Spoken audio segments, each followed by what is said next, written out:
आज बात करते हैं पैसिव इनकम की, निष्क्रिय आय। सुना तो बहुत है कि भाई बिना ज्यादा मेहनत किए पैसा कमाने का तरीका ये, पर क्या ये वाकई इतना आसान है? हमारे पास ना कई तरह के स्रोत हैं इस पर। ब्लॉग पोस्ट्स हैं, इन्वेस्टमेंट एडवाइस वाले लेख हैं, कुछ रिसर्च पेपर्स भी हैं और एक्सपर्ट्स के एनालिसिस तो हैं ही। तो आज हम कोशिश करेंगे कि इस सारी जानकारी से ना पैसिव इनकम की असलियत को समझें। ये है क्या, कैसे होती है, फायदे नुकसान क्या हैं और जो आम गलतफहमियां हैं उन पर बात करेंगे। चलिए शुरू करते हैं। तो सबसे पहले ये पैसिव इनकम आखिर है क्या चीज, मतलब इसे कैसे समझें? देखिए, स्रोत यही बताते हैं कि ये वो इनकम है जिसके लिए आपको लगातार मतलब रोज रोज एक्टिव होकर काम करने की जरूरत नहीं पड़ती। खासकर जब आपने शुरू में कोई सेटअप कर दिया हो या कोई इन्वेस्टमेंट कर दिया हो। अच्छा। ये एक्टिव इनकम से अलग है। जैसे नौकरी में सैलरी मिलती है या आप फ्रीलांसिंग करते हैं, तो वहां आपकी कमाई सीधे आपके घंटों या आपकी मेहनत से जुड़ी होती है ना? ये है कि बिना किसी मेहनत के। ये एक आम गलत फहमी है। हाँ, चाहे आप रियल एस्टेट में पैसा लगा रहे हो या कोई ऑनलाइन कोर्स बना रहे हो या स्टॉक्स में इन्वेस्ट कर रहे हो, शुरू में तो भाई समय भी लगता है, पैसा भी लगता है और मेहनत भी लगती है। और एक बार शुरू हो जाए उसके बाद भी ऐसा नहीं कि बस भूल गए। उनको मेंटेन करने के लिए थोड़ा ध्यान तो देना ही पड़ता है। ये पूरी तरह से set it and forget it वाला मामला नहीं है। अच्छा, तो ये पैसिव शब्द थोड़ा सा मिसलीडिंग हो सकता है फिर। अगर मेहनत लगनी ही है शुरू में और बाद में भी, तो फिर लोग क्यों इतना इसके पीछे हैं और क्या तरीके हैं इसके? हाँ, मिसलीडिंग हो सकता है अगर आप एकदम ही गलत उम्मीद लगा लें तो। लोग इसे इसलिए चाहते हैं क्योंकि सही तरीके से किया जाए तो ये आपको एक रेगुलर कैश फ्लो दे सकता है और आपको अपने समय पर ज्यादा कंट्रोल दे सकता है एक्टिव इनकम के मुकाबले।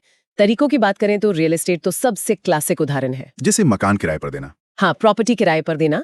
कुछ स्रोत बताते हैं कि इसे महीने का $1000-2000 या उससे ज्यादा भी आ सकता है। लोकेशन और प्रॉपर्टी पर निर्भर करता है। या फिर REITs में निवेश करना। REITs होते हैं रियल एस्टेट इन्वेस्टमेंट ट्रस्ट। हाँ, सुना है मैंने। इसमें क्या होता है कि बहुत सारे लोगों का पैसा एक साथ मिलकर बड़ी प्रॉपर्टीज में इन्वेस्ट होता है और उससे जो कमाई होती है वो डिविडेंड के रूप में मिलती है, साल का शायद 1 से 10% तक। और आजकल तो नए तरीके भी आ गए हैं, जैसे प्रीमियम स्पेस शेयरिंग है या सोलर फार्म के लिए जमीन लीज पर देना। लेकिन आपने रियल एस्टेट कहा तो इसमें तो जोखिम भी होते होंगे। जैसे कुछ स्रोत बताते हैं कि प्रॉपर्टी मैनेजमेंट का खर्चा ही किराए का 10% तक खा जाता है। बिल्कुल सही। और मार्केट ऊपर नीचे हुआ तो, या प्रॉपर्टी खाली रह गई तब? एकदम सही कहा।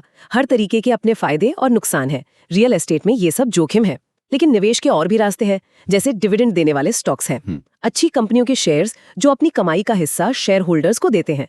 यहाँ सालाना 2 से 7% मिल सकता है। फिर बॉन्ड्स हैं जो थोड़े सुरक्षित माने जाते हैं, इनमें 2 से 6%।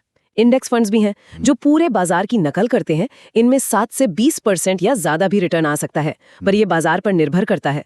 और एक और चीज है पीयर टू पीयर लेंडिंग। वो क्या है? इसमें आप ऑनलाइन प्लेटफॉर्म के जरिए सीधे किसी और व्यक्ति को पैसा उधार देते हैं।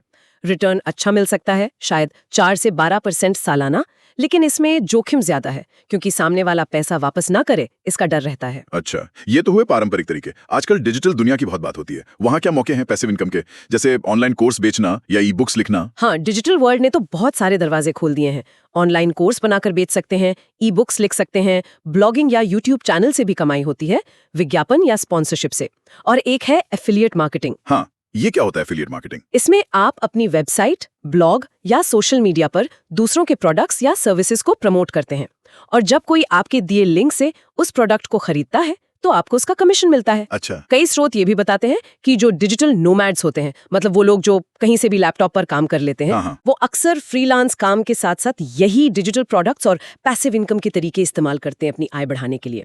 एक अच्छी ई बुक मान लीजिए अगर चल गई तो महीने के कुछ हजार से लेकर लाखों तक कमा सकती है, पर हाँ, कॉम्पिटिशन बहुत है। और क्रिप्टो करेंसी का भी जिक्र आता है पैसिव इनकम के स्रोतों में। वो स्टेकिंग, यील्ड फार्मिंग, ये सब क्या चीजें हैं? थोड़ी जटिल लगती हैं। हाँ, क्रिप्टो एक नया और उभरता हुआ एरिया है पैसिव इनकम के लिए। स्टेकिंग का मतलब है कि आप अपने क्रिप्टो कॉइन्स को एक तरह से लॉक कर देते हैं नेटवर्क को सपोर्ट करने के लिए और बदले में आपको रिवॉर्ड मिलता है।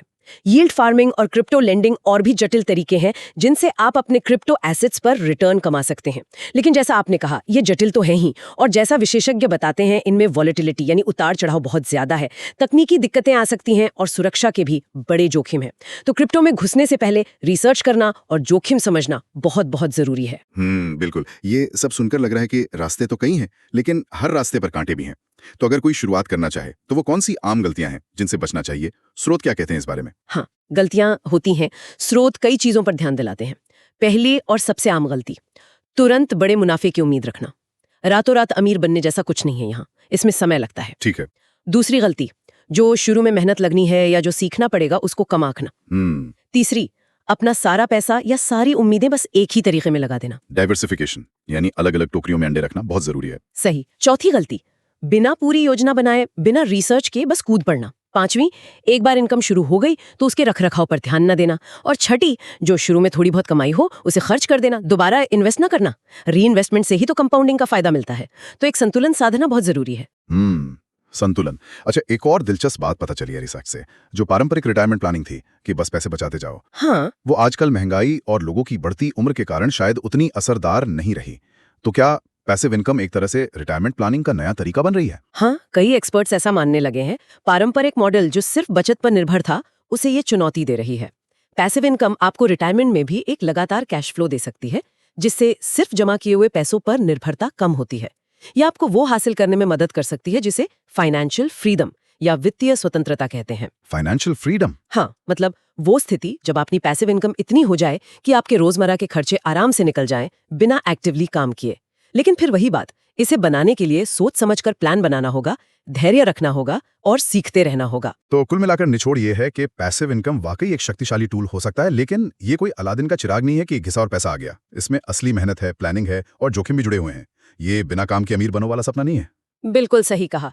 सफलता चाहिए तो उम्मीदें यथार्थवादी रखनी होंगी, लगातार सीखते रहना होगा और अपनी इनकम के स्रोतों को फैलाकर रखना होगा, डाइवर्सिफाई करना होगा। और हाँ, एक बात और याद रखनी चाहिए कि पैसिव इनकम पर भी टैक्स लगता है और नियम हर देश, हर जगह अलग अलग हो सकते हैं, तो उन्हें समझना भी बहुत जरूरी है। बहुत अहम बात।